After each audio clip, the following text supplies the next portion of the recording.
इस आदमी को न कुछ आता है न पता है। जो इसको लिखने वाले स्क्रिप्ट राइटर हैं वो भी किस बियाबान में रहते हैं, क्योंकि इटली से जब लिखवा के आओगे, सोरोस से जब लिखवा के आओगे, तो इस देश को टुकड़े कैसे किया जाए, इसके अलावा आपके पास कोई नहीं विषय है।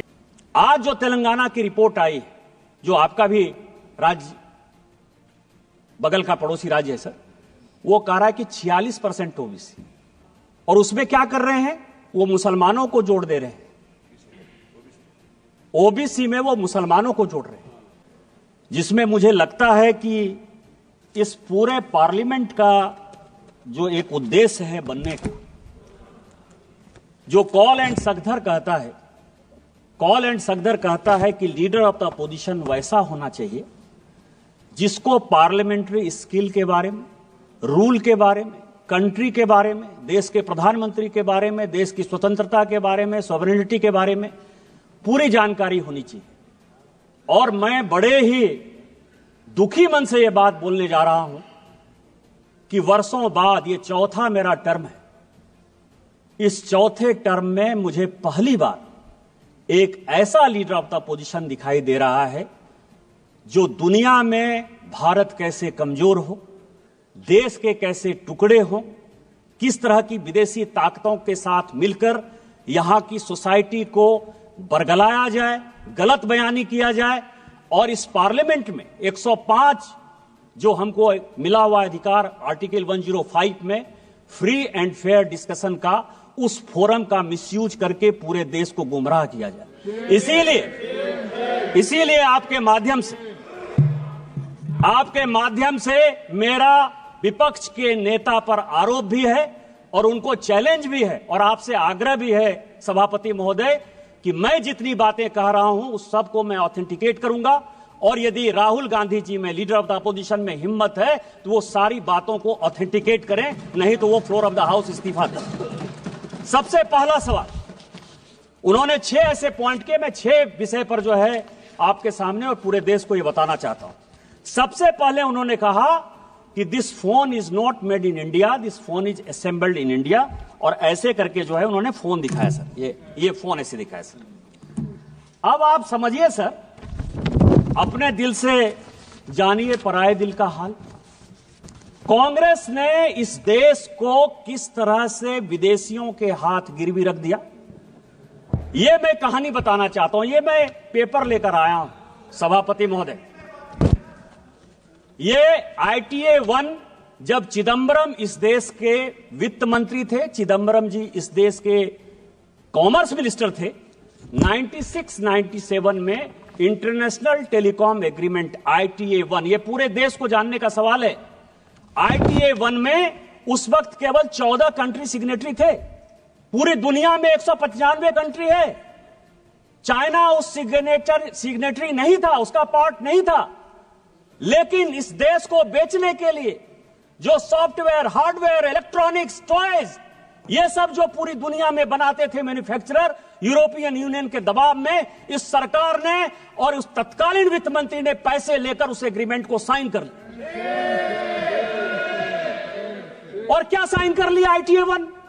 कहा कि कोई भी कंपोनेंट आप लेकर आ जाओ, कोई भी कंपोनेंट, हार्डवेयर का, इलेक्ट्रॉनिक का, टॉय का, कोई भी लेकर आ जाओ, 0% ड्यूटी लगेगी, 0% ड्यूटी। और जब आप वो एग्रीमेंट साइन कर लिए, धीरे धीरे करके सभी चीजों पर 0% ड्यूटी हो गई। टॉय पर हम नंबर 1 हुआ करते थे, खिलौने सभी चाइनीज आ गए। जो ये मोबाइल है, ये मोबाइल चाइनीज आ गया, इसके जो इक्विपमेंट है वो चाइनीज आ गए। आपने जब देश को बेच दिया, संजोग से ये पीयूष गोयल जी आ गए, कॉमर्स मिनिस्टर हैं, तो रोपा पेड़ बबूल का आम कहां से हो? आपने देश को बेच दिया, गिरवी रख दिया। 2014 के बाद जब इस देश में माननीय प्रधानमंत्री बने, उन्होंने कहा मेक इन इंडिया को आगे करेंगे, हमारे देश में मैन्युफैक्चरिंग सेक्टर आगे जाएगा। सारी टेलीकॉम कंपनियों को उन्होंने कहा आज तो असेंबलिंग हो रही है, और पीयूष गोयल जी मुझसे ज्यादा बोलेंगे कि 2015 में जब ITA 2 आया कि इसको साइन करना है, तो माननीय पीयूष गोयल जी ने जाकर, इस सरकार ने जाकर माननीय प्रधानमंत्री जी के आदेश पर ITA 2 का सदस्य आज तक हम नहीं बने, और यही कारण है कि हम आज इस मोबाइल के नंबर 1 मैन्युफैक्चरर हैं। आप ऑथेंटिकेट करो। आप AI की बात कर रहे हो, आप प्रधानमंत्री को मैन्युफैक्चरिंग समझा रहे हो, प्रोडक्शन समझा रहे हो, कंज्यूमर समझा रहे हो। आपने जो देश को गिरवी रखा, आपने जो देश को बेचा, यदि आपके पास प्रमाण है कि माननीय प्रधानमंत्री जी ने यहां के मैन्युफैक्चरिंग सेक्टर को नहीं बढ़ाया, चाइना को उन्होंने बैन नहीं किया, आज चाइना को कंपटीशन यदि हम नहीं दे रहे हैं, तो आप ऑथेंटिकेट करो, नहीं तो आप देश से माफी मांगो कि आपने माननीय प्रधानमंत्री जी के इमेज को खराब किया। दूसरा बॉर्डर का सवाल है। फिर मैं कहूंगा सर, मैं कई एक किताब कोट करके आया, उन्होंने कहा बॉर्डर में चाइना जो है लेके चला गया। वैसे राजीव रंजन सिंह जी मुझे बहुत कह रहे थे कि चौकीदार वाला बात कहा और सुप्रीम कोर्ट के जजमेंट से जो है भाग गया। ऐसे ही भगौड़ा है, झूठ बोलने की आदत है, कभी झूठ बोल दिया और कहीं दबाव आ गया तो वापस चले जाते हैं। लेकिन इस देश के बॉर्डर और सैनिकों के लिए बहुत इंपॉर्टेंट बात है। क्या बात कहा उन्होंने सर, कि माननीय प्रधानमंत्री जी, जिनके पीछे वो तीसरी बार देश के प्रधानमंत्री बने, 140 करोड़ लोगों का जो विश्वास है वो माननीय प्रधानमंत्री पर है, इसीलिए तीसरी बार उनको प्रधानमंत्री बनाया। दुनिया के फोरम पर जब वो जाते हैं तो आज दुनिया में चाहे रूस यूक्रेन वार हो रहा हो, चाहे यूरोपियन यूनियन में परेशानी हो रही हो, चाहे इजराइल में परेशानी हो रही हो, फिलिस्तीन में परेशानी हो रही हो, पूरी दुनिया भारत की तरफ देखती है। लेकिन ये किसने पैदा किया? मैं लेकर आया हूं सर आचार्य कृपलानी। सभी को जानने वाला सवाल है, आचार्य कृपलानी कांग्रेस के बड़े नेता थे। उनकी वाइफ सुचेता कृपलानी जो है उत्तर प्रदेश की मुख्यमंत्री भी बनी। कांग्रेस पार्टी से आचार्य कृपलानी ने इस्तीफा क्यों दिया? यह देश को जानने वाला सवाल है। जब पंचशील के समझौते पर, हिंदी चीनी भाई भाई के नाम पर, जब नेहरू ने पंचशील एग्रीमेंट साइन करने का विचार किया तो आचार्य कृपलानी ने कांग्रेस में उनका विरोध किया। उन्होंने कहा आप देश को बेच रहे हो, आप तिब्बत को उसके साथ जाने के लिए मजबूर कर रहे हो, आप हमारे ऊपर एक दुश्मन को पैदा कर रहे हो और ये चलने वाला नहीं है, और एक दिन चाइना हमारे ऊपर अटैक करेगा। इस गांधी परिवार ने नेहरू जी के नेतृत्व में आचार्य कृपलानी को ही कांग्रेस से बाहर कर दिया।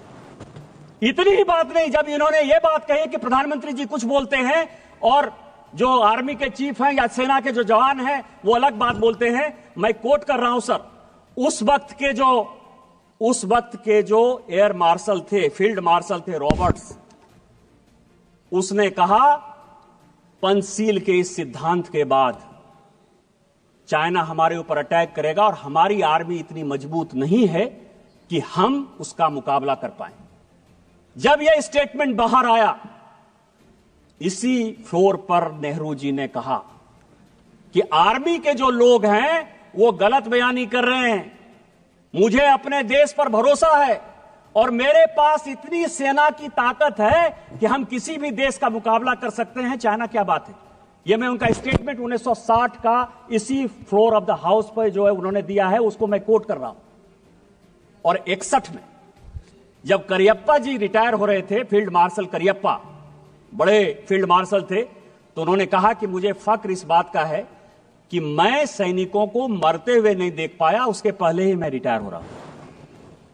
और जो 62 में हुआ ये पूरी दुनिया जानती। और उसके बाद क्या हुआ? लगातार हम चाइना के साथ बॉर्डर डिस्प्यूट में लगे हुए हैं। और मैं एक पेपर लेकर आया हूं सर कि 1981 में राहुल गांधी जी की दादी इंदिरा गांधी जी ने एक एग्रीमेंट साइन किया, और उस एग्रीमेंट को साइन किया उस वक्त के चाइना के जो वित्त मंत्री थे, फॉरेन मिनिस्टर थे, आर्मी डिफेंस मिनिस्टर थे, हुआंग हुआ और इंदिरा गांधी के बीच में 1981 में समझौता हुआ। 1981 से लेकर 1987 तक जब इनके पिताजी भी बन गए इस देश के प्रधानमंत्री, 8 बार चाइना के साथ बायलैटरल हमने जमीन के लिए, बॉर्डर के लिए लगातार मीटिंग की, जो फेल हुआ। यदि चाइना ने नेहरू जी के समय जमीन नहीं लिया था तो इंदिरा गांधी ने वो कमेटी क्यों बनाई? राजीव गांधी ने वो कमेटी क्यों बनाई? 8 बार आपने उसकी 81 से लेकर 87 तक मीटिंग क्यों की? आप चाइना को पूरा का पूरा अक्साई चीन से लेके पाकिस्तान जो आपने बनाया उस पर नहीं जाता। आपने सेना को घुसने दिया, आप लद्दाख तक पहुंच गए, आप अरुणाचल तक पहुंच गए, आपने तिब्बत को देकर हमारे माथे पर चाइना को बैठा दिया। आज माननीय प्रधानमंत्री जी के कारण एक बॉर्डर का डिस्प्यूट रिजॉल्व होता हुआ नजर आ रहा है। माननीय जयशंकर जी ने यही बयान दिया कि वो हमारे साथ बायलैटरल टॉक में है और जहां जो लाइन ऑफ एक्चुअल कंट्रोल था वहां पर दोनों सेना चली गई है। इस प्रधानमंत्री जी के जिस मजबूती के कारण चाइना आज पूरी दुनिया में परेशान नजर आ रहा है, आप जो है उस प्रधानमंत्री जी को प्रेज करने के बदले, पूरे देश में उनकी वाहवाही करने के बदले अपने चाहे नेहरू का समस्या हो, चाहे इंदिरा जी का समस्या हो, चाहे राजीव गांधी का समस्या हो, उस समस्या को जो है चूंकि आप रिजॉल्व नहीं कर पाए, आपने चाइना को माथे पर बैठा दिया। आज माननीय प्रधानमंत्री जी उसको रिजॉल्व कर देंगे तो आपका सारा विषय खत्म हो जाएगा, क्योंकि चाइना के साथ आपका एग्रीमेंट है। चाइनीज कम्युनिस्ट पार्टी के साथ कांग्रेस पार्टी ने क्या एग्रीमेंट किया है आज तक पूरी दुनिया को नहीं पता है। तो चाइना के एजेंट के तौर पर जो आप बैठे हुए हो, इस कारण से माननीय प्रधानमंत्री जी को बदनाम करने के लिए, देश को गुमराह करने के लिए बात कर रहे हो। आप on the floor of the house माफी मांगो और ऑथेंटिकेट करो इन चीजों को। तीसरा, लेकिन फिर मैं कहूंगा समस्या कहां है? समस्या यह है सर कि अमेरिका में इनके पूरे परिवार के साथ रिलेशन खराब रहा। मैं अभी सीआईए की रिपोर्ट देख रहा था, 1971 की, 1972 की, 1973 की।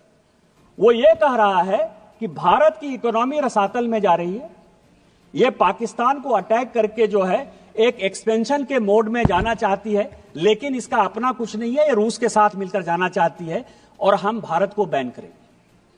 और ये जो 71-72 का सीआईए का रिपोर्ट है, इसके कारण मैं आपको बताऊं कि इसी इंदिरा जी को 1982 में रोनाल्ड रीगन से जाकर माफी मांगनी पड़ी।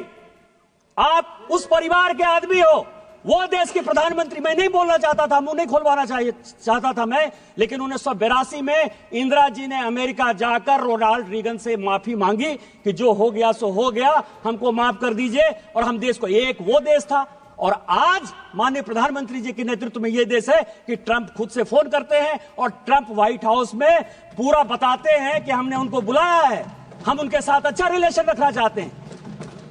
देश कहां चला गया और आप कहां खड़े हो? इसके बाद सर मैं एक और बस अंतिम पॉइंट सर, कि जातिगत जनगणना हो, ओबीसी को अधिकार मिले, एससी को अधिकार मिले, एसटी को अधिकार मिले, इससे कोई भी आदमी परहेज नहीं करता है। उस तेलंगाना का ही जो जनगणना आया है हाउस के लिए, 54% पर जो माननीय प्रधानमंत्री जी ने यहां कहा, और यह देश को जानने वाला सवाल है, खासकर पिछड़ों को और अति पिछड़ों को जानने का सवाल है। इस देश में 27% रिजर्वेशन इसलिए मिला है कि ओबीसी का पॉपुलेशन 54%। आज जो तेलंगाना की रिपोर्ट आई, जो आपका भी राज्य बगल का पड़ोसी राज्य है सर, वो कह रहा है कि 46% ओबीसी। क्या होगा? और उसमें क्या कर रहे हैं? वो मुसलमानों को जोड़ दे रहे हैं, ओबीसी में वो मुसलमानों को जोड़ रहे हैं।